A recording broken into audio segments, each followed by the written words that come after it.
আমি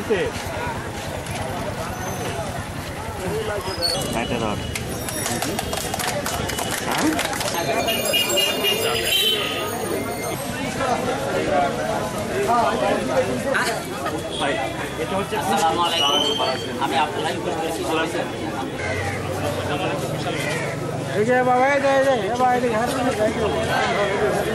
থেকে 600 বৃক্ষ একদিনই লাগানো সম্ভব হবে। তো ওই বৃক্ষ শুধু লাগালেই হবে না, এটা আমাদের যত্ন করতে হবে। আপনারা জানেন যে সিংড়া চরণবিল অধ্যুষিত একটি এলাকা এবং এটা উত্তরাঞ্চলের শস্য ভাণ্ডার হিসেবে পরিচিত। মাননীয় প্রধানমন্ত্রী জননেত্রী শেখ হাসিনা আমাদের সিংড়ার ইতিহাসে প্রথমবারের মতো মন্ত্রিত্বের মর্যাদা দিয়েছেন।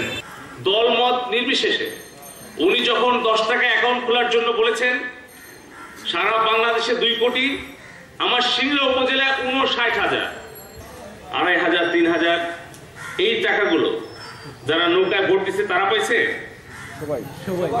নাকি সবাই পাইছে? করার জন্য 2021 সাল নাগাদ সিংড়ার খাদ্য উৎপাদন ব্যবস্থা কিরকম হতে পারে তার জন্য আমাদের একটা রূপকল্প গ্রহণ করা দরকার। যারা অভিজ্ঞ কৃষিবিদ আছে, যারা অভিজ্ঞ কৃষক আছে, সরকারি কর্মকর্তা আছে, আমাদের জনপ্রতিনিধি আছে, সাংবাদিক ভাইরা আছে, তাদের সমন্বয় করে নিয়ে আমি অনুরোধ করবো ইউনো সাহেবকে যে আপনি একটি উদ্যোগ নিয়ে একটা মিটিং করবেন যে বাংলাদেশের কৃষি খাতে 2021 সাল নাগাদ কি ধরনের উদ্যোগ আমাদের গ্রহণ করতে হবে।